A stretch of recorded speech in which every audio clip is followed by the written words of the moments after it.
Olá! A Igreja Batista da Graça disponibiliza as suas mensagens e reflexões nas plataformas digitais. Se quiseres continuar a receber, podes acompanhar-nos no Spotify e YouTube. Deus abençoe. Vamos abrir as nossas Bíblias em Colossenses capítulo 4. Terminamos hoje esta série de Colossenses. Colossenses capítulo 4, versículo 7 até ao versículo 18. Colossenses 4, versículo 7 até ao versículo 18. Diz assim a palavra do Senhor. Tíquico, irmão amado e fiel ministro e conservo no Senhor, vos fará saber o meu estado, o qual vos enviei para o mesmo fim, para que saiba do vosso estado e console os vossos corações. Juntamente com Onésimo, amado e fiel irmão, que é dos vossos, eles vos farão saber tudo o que por aqui se passa. Versículo 10.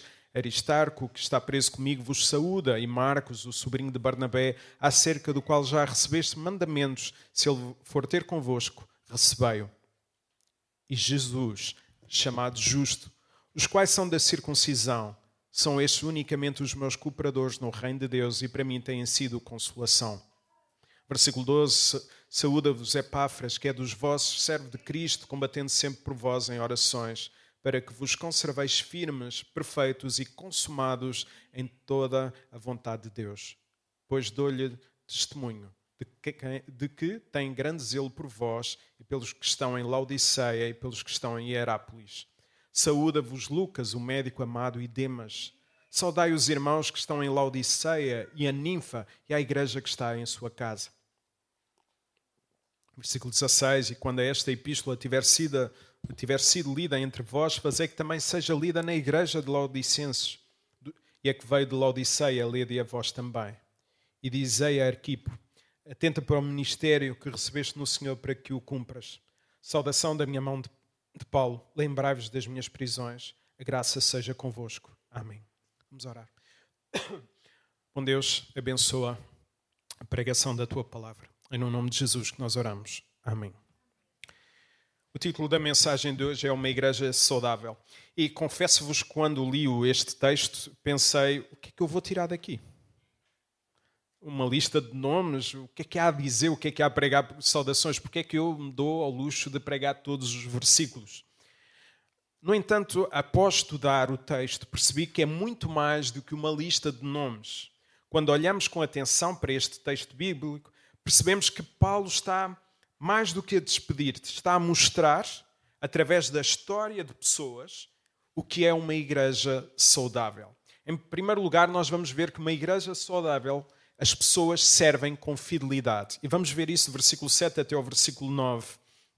Versículo 7. Quanto à minha situação, Tíquico, irmão amado e fiel ministro e conservo no Senhor, de tudo vos informará. Então, pouco sabemos sobre Tíquico.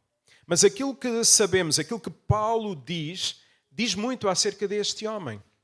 Paulo apresenta-o com 3 expressões: irmão amado, fiel ministro e conservo no Senhor.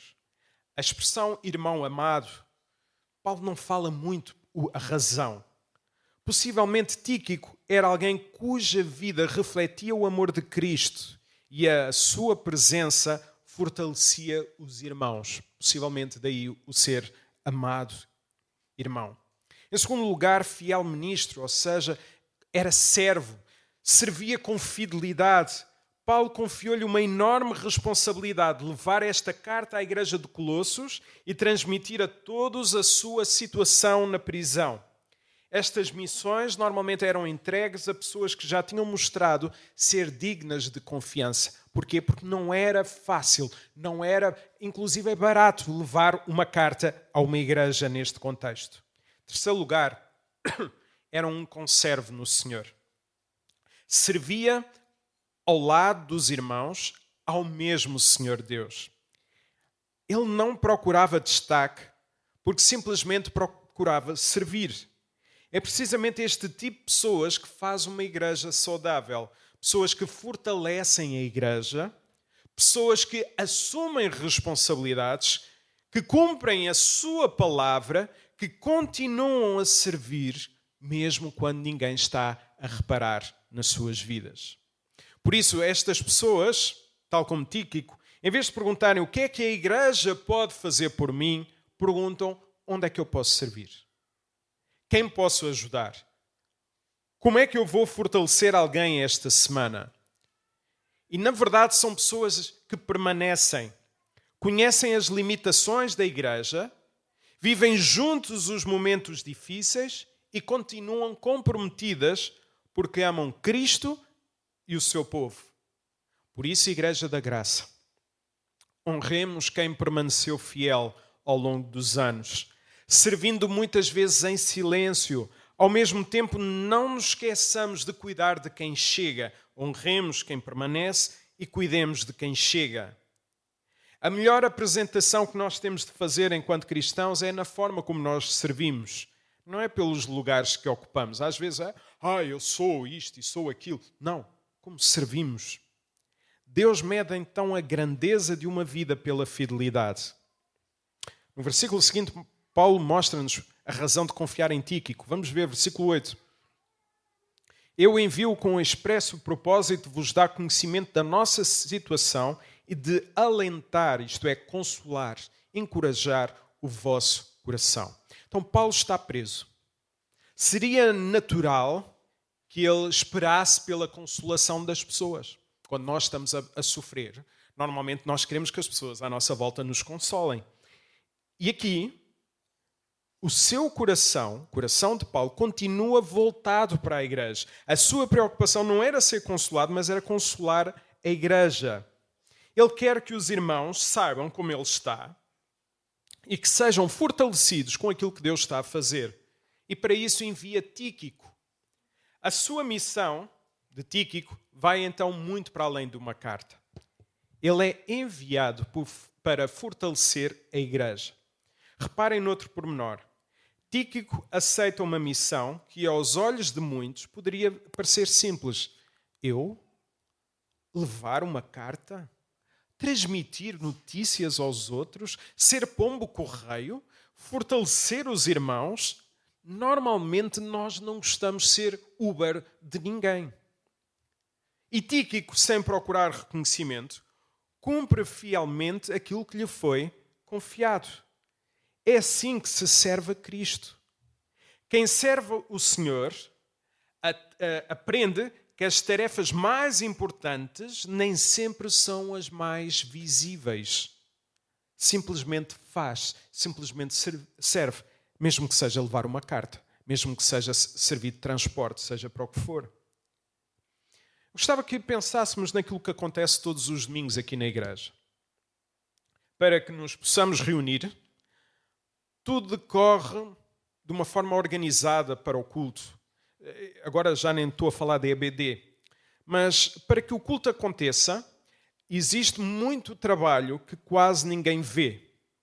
Há quem prepare o boletim, há quem recolha os motivos, há quem faça a apresentação em PowerPoint, há quem organize as escalas, há quem faça a ordem de culto, há quem ensaie para o louvor, há quem cuida do som, há quem publica as gravações, há quem faça os cartazes, há quem escreva nas redes, há quem prepare o sermão, há quem limpa as instalações, há quem trate de muitos outros pormenores ao longo da semana para que nós possamos estar aqui reunidos ao domingo. Então, num domingo normal, mais de 20 pessoas estão envolvidas para que a igreja se reúna e adore a Deus. A maioria destas pessoas talvez nunca receba um aplauso. Talvez muitos de nós nem saibamos que o Brian, por exemplo, trata das gravações para colocar no YouTube. Muitas vezes nem sabemos os nomes de quem serve em silêncio. Há até quem pense na igreja que sou eu que faço muitas coisas destas que eu referi. E não é verdade, apesar de estar quase dentro de todos os processos. Agora, Deus conhece cada uma destas vidas e vê cada gesto de serviço, mesmo que as pessoas não reparem em nós. Então, uma igreja saudável cresce através de homens e mulheres que servem a Cristo com alegria, fidelidade e humildade, mesmo quando ninguém os está a ver. Então não penses, o que eu faço não tem qualquer tipo de valor. Tem. Porque qualquer coisa, por menor que ela seja, estás a servir ao Senhor Deus. O lugar que Deus não quer é o lugar do adepto. Deus quer o lugar daquele e deseja que cada um de nós ocupe o lugar daquele que serve na igreja. Versículo 9. Na sua companhia envio-vos Onésimo, o fiel, aquele que é confiável e amado irmão, que é do vosso meio. Eles far-vos-ão saber tudo o que por aqui ocorre. Então, ao lado de Tíquico, aparece outro homem, Onésimo. Porquê? Quem conhece a sua história no livro de Filemão percebe como estas palavras são extraordinárias. Relembrar antes, Onésimo tinha sido um escravo fugitivo. Fugiu do seu dono. Corria riscos de vida. E Paulo intercede por ele, na carta a Filemão, para que Filemão não o trate mais como um escravo, como aquele que merece a punição, mas como um irmão na fé. Agora, Paulo, neste texto, apresenta as mesmas palavras, ou apresenta-o com as mesmas palavras que falou de Tíquico, fiel e amado irmão. Significa isso que Onésimo tinha sido perdoado e agora estava a ser contado como um irmão na fé. Então, para ficar mais claro, o seu passado já não definia a sua identidade. A graça de Deus transformou por completo a sua vida. Ele não é tratado como, olha, o fugitivo. Não, é o amado irmão. É assim que funciona uma igreja saudável. Há lugar para quem falhou. Há lugar para quem chega com marcas profundas da sua vida. Há lugar para quem se arrepende. Em Cristo, o passado deixa de ter a última palavra e graças a Deus por isso. Imaginem então como seria fácil apresentar Onésimo de outra forma. Eis o homem que fugiu, eis o homem que falhou. Não, Paulo faz o contrário, apresenta-o pelo que a graça de Deus fez na sua vida. E às vezes nós temos esta tendência de apresentar as pessoas pelo seu passado, pelo seu pecado, e não pelo que a graça de Deus fez. É desta forma que também somos chamados a olhar para os nossos irmãos. Eu quero dar graças a Deus pela igreja que nós somos. Quero dar mesmo graças a Deus pela igreja que nós somos. Numa época em que é tão fácil criticar, quero parar para agradecer a Deus pela igreja que nós somos. Com todas as nossas limitações e imperfeições, temos procurado acolher pessoas marcadas pelo pecado, caminhar ao seu lado e lutar pela sua restauração. Não é em vão que muitos até que já foram da nossa igreja, quando têm algum tipo de constrangimento ou quando entendem algum tipo de graça de Deus, elas procuram-nos nos momentos mais desesperados. Não conheço ninguém que tenha saído da igreja e que nós lhe tenhamos fechado a porta. As nossas portas estão abertas para todo tipo de pessoas e a nossa igreja da graça honra o nome que ela tem, graça. É verdade que muitos às vezes não permanecem connosco. Outros seguem o seu caminho. E nós devemos continuar a servir com a mesma alegria, porque o nosso objetivo é participar na obra que Deus está a fazer na vida de cada pessoa.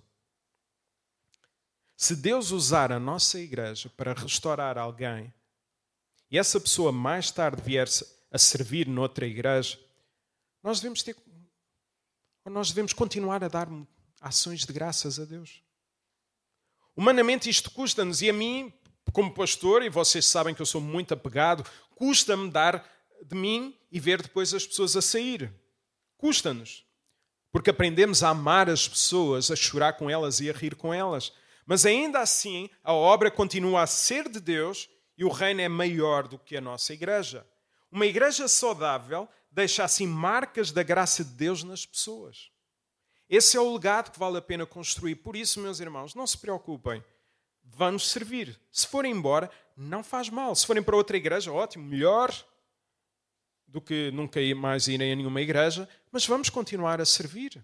E se formos usados apenas para curar feridas, amém. Amém. Porque há poucos lugares, há poucas igrejas que procuram ser um lugar de redenção. Querem encher o seu rol de membros a todo custo e não procuram cuidar das ovelhas. E nós queremos fazer isso. Agora, olhando para o texto, Paulo continua a apresentar pessoas. Afinal, este texto tem mais coisas para nos dizer do que nomes. Vamos ver agora que uma igreja saudável vive em comunhão. Vamos ver o versículo 10. Saúda-vos Aristarco, prisioneiro comigo, e Marcos, primo de Barnabé, sobre quem recebeste instruções. Se ele for ter convosco, acolhei-o. Então Paulo começa a apresentar este homem Aristarco. O seu nome já tinha sido mencionado em Éfeso quando foi arrastado pela multidão durante o tumulto descrito em Atos 19, 29. Foi um homem que permaneceu ao lado de Paulo nos momentos mais difíceis. É fácil estar ao lado de quem está alegre, é fácil estar ao lado de quem festeja, de quem está bem na vida, mas este homem ficou ao lado de Paulo nos momentos mais dolorosos da sua vida. E Paulo chama-lhe agora de prisioneiro comigo. A comunhão no Evangelho levou-o a partilhar também o seu sofrimento. Em seguida aparece Marcos. Quem é este Marcos? É quase impossível ler este nome sem recordar o que antes aconteceu. Este Marcos abandonou Paulo na sua primeira viagem missionária. Mais tarde, Barnabé quis levá-lo novamente e Paulo recusou. A divergência foi tão séria que Paulo e Barnabé seguiram caminhos diferentes, porque se Paulo pensou, Marcos abandonou-me, então eu não quero mais, e Barnabé disse, ok, eu vou levá-lo. E seguiram caminhos diferentes. Anos depois, o cenário é completamente diferente. Paulo já não apresenta Marcos também pelo seu passado. Apresenta-o como um irmão que deve ser recebido. Se ele for ter convosco, como é que diz o texto? Acolhei-o. E é isto que a graça faz. Restaura pessoas, restaura relacionamentos. Uma igreja saudável é assim marcada pela reconciliação. Todos nós aqui já fomos magoados por alguém, inclusive é por alguém da igreja. Todos nós aqui também já magoámos alguém. Não sejamos naifes e não pensemos, não, eu nunca magoei ninguém. Não, com certeza que sim. O Evangelho muda a forma como nós lidamos com os conflitos. Agora, como temos falado daqueles com quem nós tivemos dificuldades? Como é que tu tens abordado e falado da pessoa com quem divergiste no passado? Continuamos a defini-los pelo pior momento da sua vida? Ou pela graça de Deus que os continua a transformar? Paulo podia também ter escrito, este é Marcos, aquele que me abandonou. Em vez disso, ele escreve, recebei-o. Reparem como esta lista de nomes vai ganhando profundidade. Tíquico ensina-nos acerca de fidelidade. Onésimo lembra-nos que a graça de Deus transforma. Aristarco mostra-nos que vale a pena permanecer ao lado de Cristo, mesmo quando isso implica sofrer. Marcos prova que a graça também reconcilia pessoas. À primeira vista parecem saudações. E na verdade Paulo está a mostrar-nos o retrato de uma igreja saudável.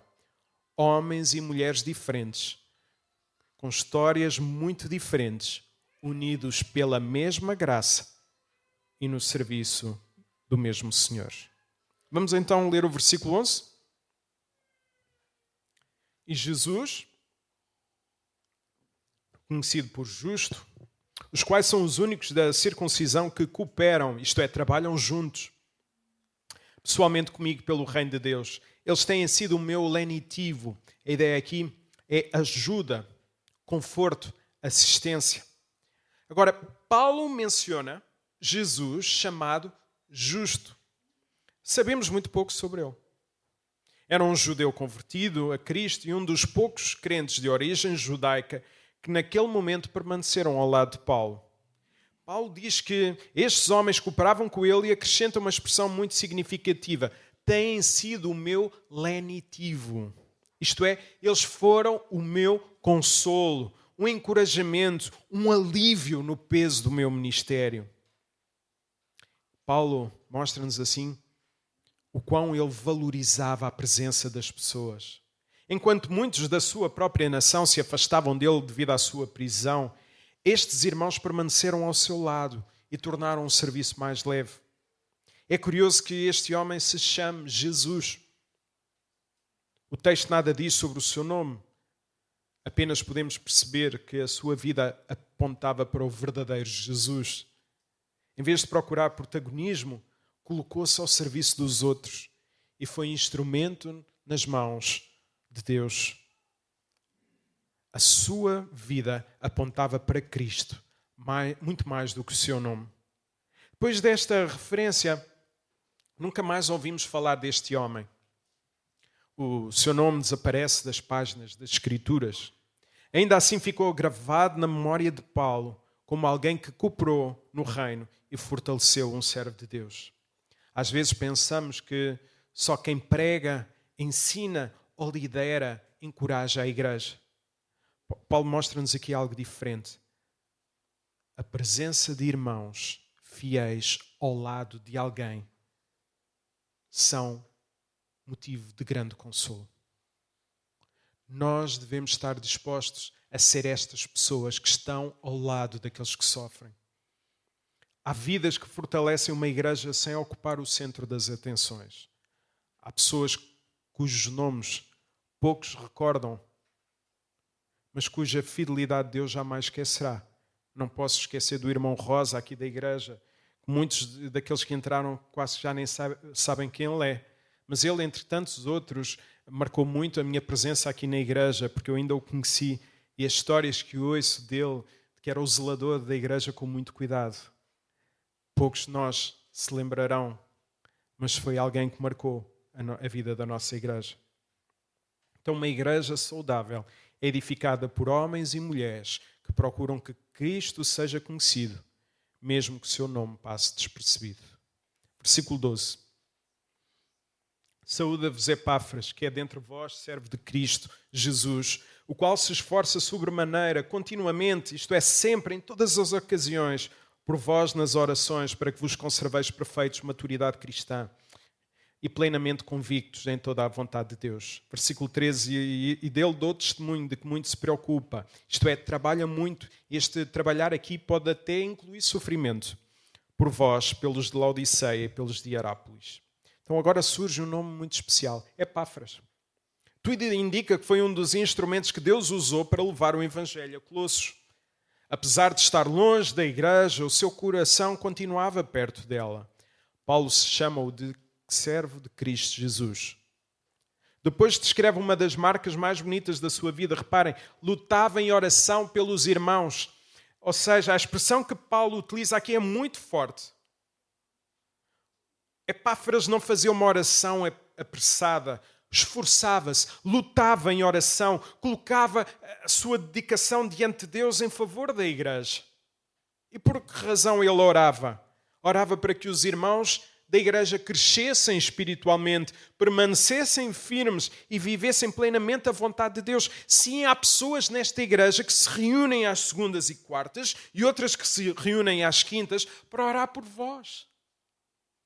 Isto é prova de amor quando nós oramos por outras pessoas, pelo seu crescimento espiritual. Paulo acrescenta ainda o seu testemunho. Dou testemunho de que muito se preocupa por vós. Então o amor de Epáfras media-se pelo esforço que fazia em favor dos irmãos. Uma igreja saudável é marcada por pessoas que levam os outros diante de Deus. É muito fácil falar das pessoas. É muito fácil falar da vida de alguém. É muito fácil olhar para a vida do Nuno e começarmos a comentar como se nós soubéssemos tudo o que se passa na vida do Nuno. Mas muito mais difícil é ajoelharmos por vidas. Orarmos pela maturidade espiritual. Talvez a melhor forma de amar alguém seja ajoelhar por essa pessoa. Porque a oração muda também o coração de quem ora. E depois torna-se muito mais fácil amar quem falhou connosco. Nós precisamos de orar pelos nossos irmãos. A melhor forma de amarmos é ajoelhar-nos por alguém. Ninguém pode dizer que ama alguém se nunca orou por essa pessoa. Se dizes que tens amigos e não oras por eles, não é amizade cristã. Quem ama a igreja mostra-o quando está presente e quando leva os seus irmãos diante de Deus em oração. É assim que a comunhão continua, mesmo quando a distância impede a presença. Versículo 14 e 15. Saúda-vos Lucas, o médico amado, e também Demas. Saudai os irmãos Laodiceia e Ninfa e a igreja que ela hospeda em sua casa. Então Paulo termina esta secção com dois nomes muito diferentes. Primeiro, Lucas, o médico amado. Foi um companheiro fiel, permaneceu ao lado de Paulo em muitos momentos e continuou com ele até ao fim da sua vida. Depois surge Demas. Na altura em que Paulo escreve esta carta, apresenta-o como um cooperador fiel. Só mais tarde é que nós, lendo a segunda carta a Timóteo, capítulo 4, versículo 10, que Demas abandonou-o por ter amado o presente século. Ou seja, Demas serviu durante um momento, depois abandonou e amou este presente século. É um contraste que nos faz pensar. Nem todos os que hoje caminham ao nosso lado permanecerão até ao fim. Alguns irão afastar-se da fé. Outros tomam decisões que nos fazem partir o coração. Ainda assim, nada nos deve impedir de amar, cuidar e investir nas pessoas. O medo da desilusão nunca pode ser maior do que o amor que Cristo nos chama a viver. Sim, eu tenho muito medo. Quando chega alguém à igreja e se dedica à igreja, eu sou chamado a dar-me. Não é só por ser pastor, é por ser cristão. E o que é que eu penso? Este vai ser mais um que me vai abandonar. Se eu pensar assim, eu não vou pastorear a pessoa. Eu tenho que pensar em Cristo e continuar a amar como Cristo. Em contraste com Demas, Paulo menciona Ninfa, que abriu a sua casa para a igreja se reunir. Nós não encontramos um grande discurso sobre a sua vida, simplesmente colocou aquilo que tinha ao serviço de Deus. E Deus quis que o seu nome ficasse registado nas Escrituras como a pessoa que abriu a sua casa. Às vezes estamos tão focados nos problemas que deixamos de ver pequenas evidências da graça de Deus no meio da igreja. E Paulo faz isso, menciona uma mulher, Ninfa, abriu a sua casa. Ótimo, maravilha, glória a Deus. Há vidas fiéis, gestos discretos e pessoas que servem em silêncio. Talvez nunca apareçam em destaque, mas Deus conhece cada uma delas. É fácil ver aquilo que faz falta. Mas a maturidade aprende a agradecer a Deus por aquilo que Ele já está a fazer. Então uma igreja saudável não vive apenas no culto. Vive na casa das pessoas. Vive nas mesas, nas conversas, na hospitalidade, no acolhimento. A comunhão cresce quando abrimos espaço para os irmãos entrarem na nossa vida e quando oramos pelas suas vidas. Por isso não podemos lamentar a falta de comunhão se escolhemos ficar ausentes dos momentos em que a igreja se reúne para orar.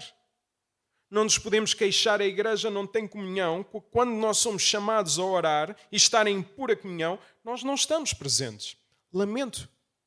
A comunhão faz-se na mesa, na oração, no choro, na alegria, no estar ao lado. De resto é convívio. É bom, eu gosto.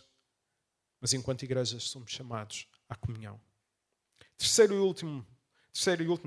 penúltimo. Cumpre o ministério, versículo 16 e 17. Versículo 16. E uma vez lida esta epístola perante vós, providenciai, façam acontecer, para que seja também lida na igreja dos Laodicenses e a dos de Laodiceia. Lede-a igualmente perante vós. Então o terceiro ponto é cumpre o ministério. À primeira vista, este versículo parece apenas uma indicação prática, mas revela a importância que Paulo dava à palavra de Deus. Então ela não foi escrita para ficar guardada, foi escrita para ser lida, ouvida, partilhada e obedecida. Por isso Paulo pede que os colossenses leiam esta carta e façam depois chegar esta carta aos de Laodiceia. Isso significa, de uma forma muito prática, que a igreja deve levar a palavra de Deus a sério. Não basta ter uma Bíblia, é preciso abri-la e estudá-la, recebê-la com fé e obedecê-la.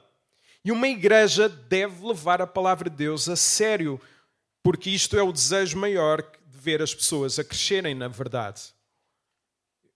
Há pessoas que valorizam mais outro tipo de coisas do que a palavra de Deus, mas se a palavra de Deus é pregada, ensinada dos mais novos até aos mais antigos.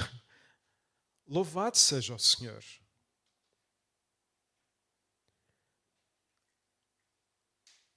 E na nossa igreja nós valorizamos a pregação expositiva. Sim, até em textos de saudações. E fazemos isso porque nós acreditamos que pregar de forma expositiva é ouvir a voz de Deus nas Escrituras.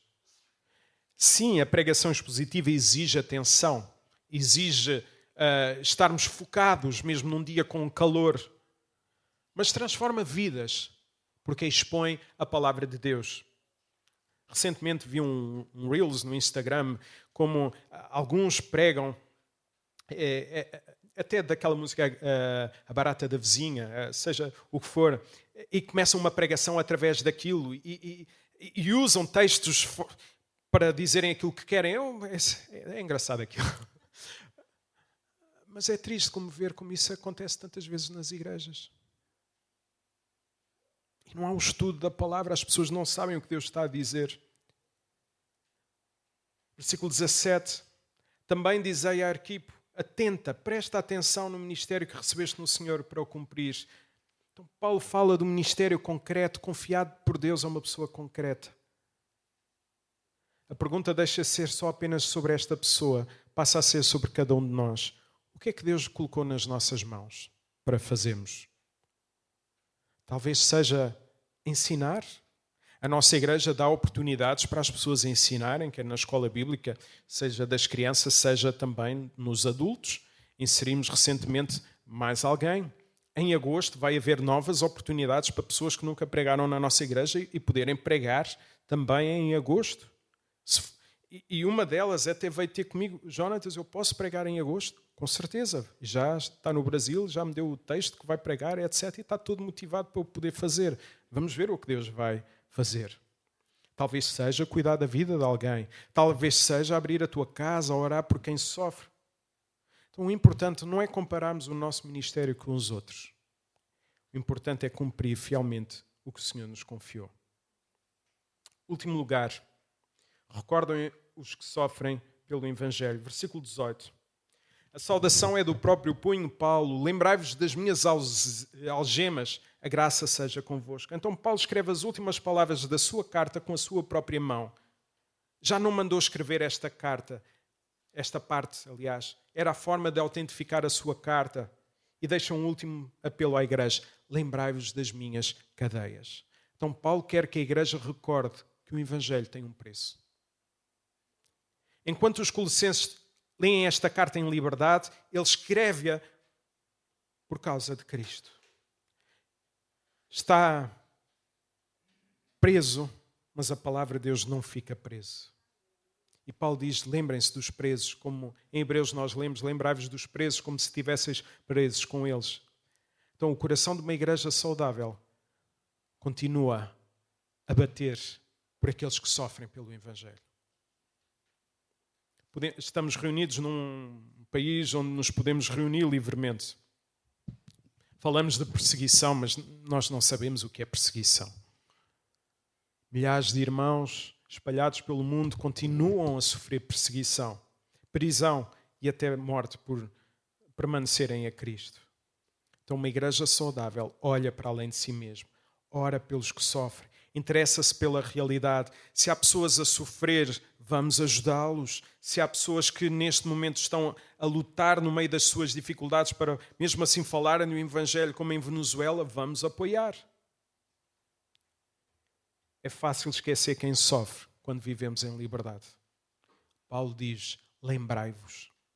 E é bonito reparar nas formas como a carta termina. A última palavra de Paulo não é cadeias, é graça. Significa isso que as cadeias não venceram Paulo, a graça de Deus sustentou-o até ao fim. Por isso peço a Deus, quando alguém olhar para a nossa igreja, veja homens e mulheres cuja vida foi transformada pela graça de Cristo, que servem com fidelidade, vivem em comunhão, cumprem o ministério que receberam e recordem aqueles que sofrem pelo Evangelho. Uma igreja saudável é uma igreja onde a graça de Deus continua a transformar pessoas. E é nesta igreja que eu quero investir nos próximos anos. Porque eu acredito que a graça de Deus continua a transformar pessoas. Mesmo que essas pessoas possam depois ir para o outro lado. Mas fomos usados por Deus para as restaurar. Que Deus nos ajude e cada um de vós ore e se dê por uma igreja saudável. Que Deus nos ajude.